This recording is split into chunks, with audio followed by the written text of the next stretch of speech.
할렐루야, 찾아가는 설교 오해선 목사입니다. 오늘 우리를 찾아오시는 하나님의 말씀은 마태복음 14장 22절에서 27절 말씀입니다. 예수께서 즉시 제자들을 재촉하사 자기가 무리를 보내는 동안에 배를 타고 앞서 건너편으로 가게 하시고 무리를 보내신 후에 기도하러 따로 산에 올라가시니라.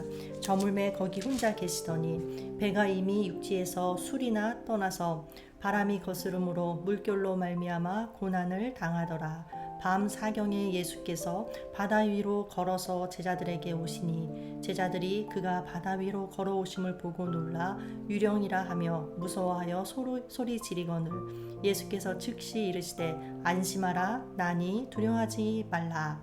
아멘. 하나님의 말씀이었습니다. 자, 배를 타고 바다를 건너가던 예수님의 제자들에게 어려운 일이 찾아왔습니다. 어떤 어려움이었죠? 바다 한가운데서 거센 풍랑을 만났습니다. 그래서 거의 죽을 지경이 되었습니다. 그런데 이와는 대조적으로 이 배를 타기 바로 직전, 그러니까 불과 몇 시간 전에 이들에게 어떤 일이 있었는가? 평생 잊을 수 없는 놀라운 예수님의 은혜를 받았습니다. 바로 오병이어의 기적이죠. 떡 5개와 물고기 2마리로 어른 남자만 쳐서 5,000명에게 떡을 나눠줘도 없어지지 않는 기적을 경험한 것입니다. 그런데 이렇게 놀랍고도 감격적인 시간을 보낸 지 불과 몇 시간 만에 그 은혜가 채 가시기도 전에 풍랑치는 바다 가운데서 죽게 된 것입니다. 왜 이런 일이 이들에게 닥쳤을까요? 무엇 때문에? 놀랍게도 이 원인을 제공한 사람은 다름 아닌 예수님이셨습니다. 22절 말씀이죠. 예수께서 즉시 제자들을 재촉하사 자기가 무리를 보내는 동안에 배를 타고 앞서 건너편으로 가게 하시고, 제자들이 막 오병이어의 기적을 목격하고 흥분해 있을 때 예수님께서는 제자들을 재촉해서 배에 태워 보내셨습니다. 만약에 예수님이 재촉하지 않고 가만히 내버려 두었다면 아마도 그곳에서 축제의 밤을 보냈을 것입니다. 그런데 무슨 이유인지 모르지만 예수님은 제자들이 배에 타도록 재촉하셨습니다. 자, 쉽게 말하면 이런 겁니다. 축제라도 버릴 듯이 즐거워하고 있는 제자들에게 얘들아 이제 그만 짐 싸서 떠나라. 그러면서도 막상 예수님 자신은 그 배에 타지 않으셨습니다. 그리고 제자들은 예수님의 말씀에 순종해서 배를 탔더니 광풍을 만난 것입니다. 광풍을 만난 제자들 마음이 어땠을까요? 굉장히 두렵고 복잡했을 것입니다. 예수님에 대한 원망의 마음도 들었을 것입니다.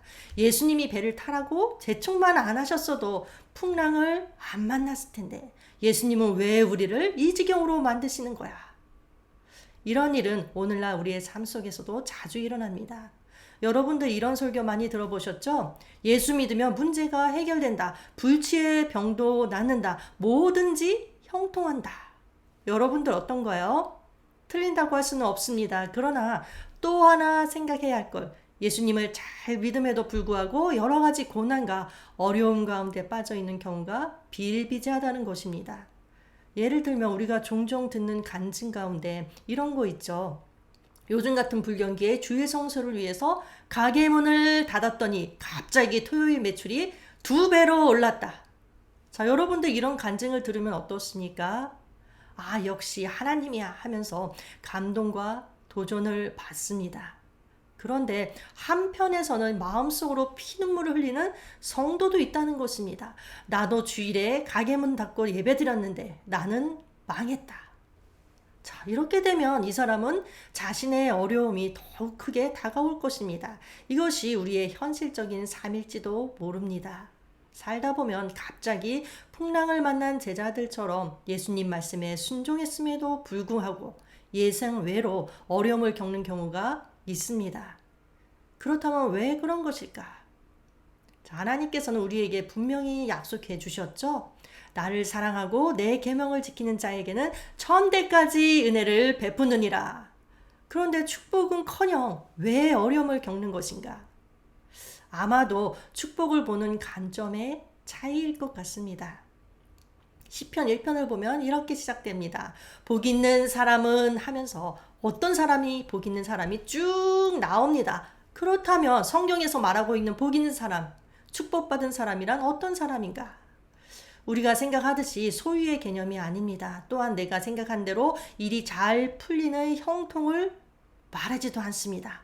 시편 1편 내용을 쭉 보니까 복 있는 사람이란 율법을 즐거워하여 그 율법을 주야로 묵상하는 자, 그런 사람이 복 있는 사람이라고 합니다. 이런 사람이 축복받은 사람이라는 것입니다.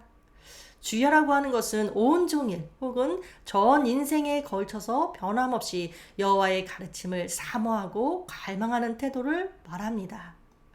그렇다면 율법을 즐거워하여 그 율법을 주야로 묵상하는 자, 왜 복 있는 자일까요? 율법을 즐거워하고 주야로 묵상하는 자, 하나님께서 함께 하실까요? 아닐까요? 반드시 함께 하십니다. 왜냐하면 하나님은 곧 말씀이시거든요. 그래서 말씀이 마음속에 살아 움직이는 자, 생각 속에 늘 말씀이 꽂혀 있는 자는 그것이 곧 하나님께서 함께 하신다는 증거가 됩니다. 그러면 하나님께서 함께 하시면 어떤 일이 일어날까요? 우리 요셉을 한번 볼게요. 요셉은 억울하게 형들에게 의해서 노예로 팔렸고 또 노예로 있으면서 주인의 신임을 받았지만 결국 억울한 누명을 쓰고 감옥에 갇히게 됩니다. 이때 바로 이 시점에서 성경이 요셉에 대해서 뭐라고 기록하고 있느냐? 요셉이 하나님께서 함께 하셨으므로 형통하였더라. 자, 요셉의 형편은 노예이고 또한 억울한 누명을 쓰고 감옥에 갇혀 있는데 그런 요셉에게 형통하다고 말하고 있습니다. 우리식으로 말하면 그야말로 말도 안 되는 말이죠. 그렇다면 성경이 말하고 있는 형통이란 무엇인가? 우리가 생각하는 형통은 내가 생각하는 대로 일이 술술 잘 풀려나가는 것을 말합니다. 그러나 성경이 말하는 형통이란 다르죠. 아까 요셉이 노예로 팔려갔음에도 불구하고 하나님이 함께 하심으로 형통하였더라 라고 했습니다. 이 말 속에 힌트가 있죠. 나의 환경이 어떠하든지 때로는 최악의 상황이라 할지라도 하나님께서 나와 함께 하신다면 그 자체가 형통이라는 것입니다. 하나님께서 함께 하심이 형통이다. 왜입니까? 요셉을 보세요. 억울한 모든 상황에도 불구하고 남을 원망하거나 하나님을 향하여 나한테 왜 그러시냐 하면서 원망하는 말을 하지 않습니다. 그 모든 상황을 있는 그대로 받아들이고 자신의 상황에서 자신이 할 수 있는 것을 최선의 것을 하면서 묵묵히 하루하루의 삶을 살아냅니다. 어떻게 이렇게 할 수 있었을까요? 그 모든 상황 가운데에서 하나님이 자신을 보고 계시다는 믿음, 하나님께서 자신과 함께 하심을 믿었기 때문입니다. 하나님께서 자신과 함께 한다고 믿는 사람은 어떤 상황이든지 견뎌내고 이겨낼 수 있는 능력이 생기는 것입니다. 우리가 흔히 말하죠. 고난은 곧 축복이다. 변장된 축복이다. 정말 그렇게 믿습니까? 고난이 왜 축복일까요? 순종하다가 당하는 고통을 통해서 우리는 예수님의 능력을 경험할 수 있기 때문에 그렇습니다. 우리의 현실적인 문제들이 눈앞에서 잘 풀어지는 것만이 축복이 아니라 진짜 축복은 예수님의 능력을 경험하는 것입니다. 자, 이렇게 한번 가정해 볼까요?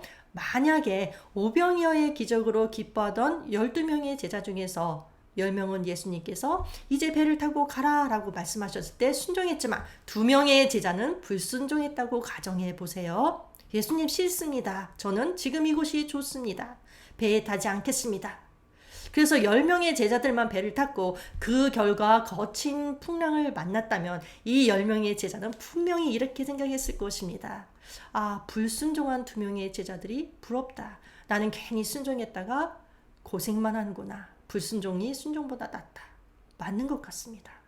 그러나 조금만 더 생각해 보세요. 10명의 제자들은 순종하다가 풍랑을 만나 고통을 겪었습니다. 그리고 2명의 제자는 불순종함으로 그 고통을 피할 수 있었습니다. 그렇다면 이 2명은 결정적으로 무엇을 경험할 수 없을까요? 풍랑을 잠잠케 하시는 예수 그리스도의 능력입니다. 10명의 제자들은 순종했기 때문에 어려움을 겪었지만 결과적으로 풍랑을 잠잠케 하시는 살아계신 하나님의 아들 예수 그리스도의 능력을 경험할 수 있었던 것입니다. 교회 안에도 이 2명에 해당하는 사람들이 있습니다. 가만히 보면 그들이 더 잘 사는 것 같습니다. 제멋대로 사는 사람들이 더 잘 사는 것처럼 우리 눈에 보입니다. 오히려 예수님 잘 믿는 사람이 경제적인 어려움과 또 육체적인 고통을 당하는 경우가 많아 보입니다. 그러나 아무런 순종 없이 그리고 어려움 없이 신앙생활하는 사람들은 편하게 교회는 왔다 갔다 할 수 있을지 모르지만 결정적으로 살아계신 하나님의 능력을 경험할 수 없다는 것입니다. 하나님을 믿으면서도 살아계신 하나님의 능력을 경험하지 못한다. 내 삶을 통해서 신앙에 아무런 간증도 나오지 않는다. 자, 그럼 무슨 활력 있는 신앙생활이 되겠으며 신앙생활이 뭐 즐겁고 신나겠습니까? 그래서 믿는 자로서의 진짜 축복은 강풍을 만나지 않는 것이 아니라 그 강풍 가운데서 하나님의 능력을 경험하는 것입니다. 그리고 그 능력을 경험할 때 우리의 그 파란만장한 인생길을 담대하게 걸어갈 수 있게 됩니다. 어떠한 상황 가운데서도 나를 지키실 하나님을 믿기에 두려움이 없어집니다. 그런데 오늘 본문을 잘 보세요. 오늘 본문을 잘 보면 예수님이 어려움을 겪고 있는 제자들에게 찾아가셨을 때 그 문제가 급하다고 해서 당장 그 문제를 해결해 주신 것이 아니었습니다. 문제를 해결해 주시기 전에 먼저 하신 일이 있습니다. 무엇일까요? 그들을 위로하셨다는 것입니다. 27절에 나오는 말씀이죠. 안심하라. 나니 두려워하지 말라.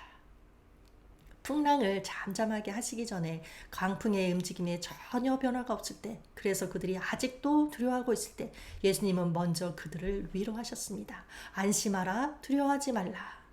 이처럼 순종하다가 고난을 당하게 될 때 주님의 깊은 위로하심이 있습니다. 그 위로하심을 받으면 고난이 더 이상 고난으로 여겨지지 않습니다. 너끈히 이길 힘이 생깁니다. 이것이 인간적으로는 말이 안 되는 것 같지만 고난은 고난이지 어떻게 고난이 고난으로 여겨지지 않아 싶지만 이것이 바로 하나님께서 주시는 신비한 능력인 것입니다. 그러니까 하나님의 능력을 덧입는 거죠. 그래서 순종하다 받는 고난은 우리에게 축복입니다. 그 안에는 주님의 위로하심이 있기에. 그런데 여기서 질문이 하나 생기죠. 우리가 이 땅을 살아가면서 겪는 크고 작은 고통들이 있는데 그것이 고통으로 변정하고 찾아오는 하나님의 연단이자 축복인지 아니면 세상 말로 뒤로 자빠져도 코가 깨진다는 그저 재수가 없어서 생긴 일인지 어떻게 구분하느냐. 주님의 위로하심이 있다면 그것은 변장하고 찾아온 하나님의 축복임이 틀림없습니다. 제자들처럼 우리의 삶 가운데에서도 주님의 뜻대로 살려고 하는데도 불구하고 풍랑이 있고 고통이 있고 어려움이 있습니다. 곧 지나가리라 믿지만 그렇게 믿었는데 때로는 그런 상황이 전혀 달라지지 않는 것처럼 보일 때도 있습니다. 그러나 그렇다 할지라도 우리 영혼 가운데 스미는 주님의 그 위로하심, 안심하라, 두려워하지 말라. 우리는 그 위로하심을 붙들어야 합니다. 우리의 인생길 어떻습니까? 하나님께서는 우리에게 형통한 일만 주시는 것이 아니라 형통한 일과 공고한 일, 이 두 가지 일을 병행하게 하셨다고 합니다. 전도서에 나오는 말씀이죠. 형통한 날에는 기뻐하고 공고한 날에는 되돌아보아라. 이 두 가지를 하나님이 병행하게 하사. 형통한 날에는 하나님께 감사하고 공고한 날에는 생각하라는 것입니다. 왜 이런 일이 일어났는지, 이 일을 통해서 하나님께서 나에게 무엇을 말씀하고 계신지, 그리고 그 말씀을 통해서 위로를 받으라는 것입니다. 지금 하는 일마다 잘 풀리고 잘 됩니까? 너무 우쭐거릴 필요 없습니다. 언제 강풍이 불지 우리는 아무도 모르기 때문입니다. 반대로 지금 어려움으로 힘들어하는 사람이 있습니까? 그렇다면 절망할 필요도 없습니다. 언제 그랬냐는 듯이 하나님의 축복을 누리는 날이 반드시 올 것이기 때문에 그렇습니다. 크고 작은 내 인생의 풍랑 속에서 주님의 위로하심을 발견하고 그 풍랑을 잠잠케 하는 주님의 능력을 경험하는 믿음의 사람이 되게 해달라고 우리 함께 기도하겠습니다. 하나님 아버지, 인생 가운데 어려운 문제들 또한 스스로 해결하지 못할 문제들이 산재해 있다 할지라도 하나님께서 함께 하시면 그 속에는 한량없는 주님의 유로하심이 있으며 또한 주님 주시는 능력이 있음을 배웠습니다. 주님, 저희들이 인생의 풍랑 속에서 주님을 바라보게 하시고 주님 주시는 능력으로 승리하게 하여 주시옵소서. 예수님의 이름으로 기도합니다. 아멘.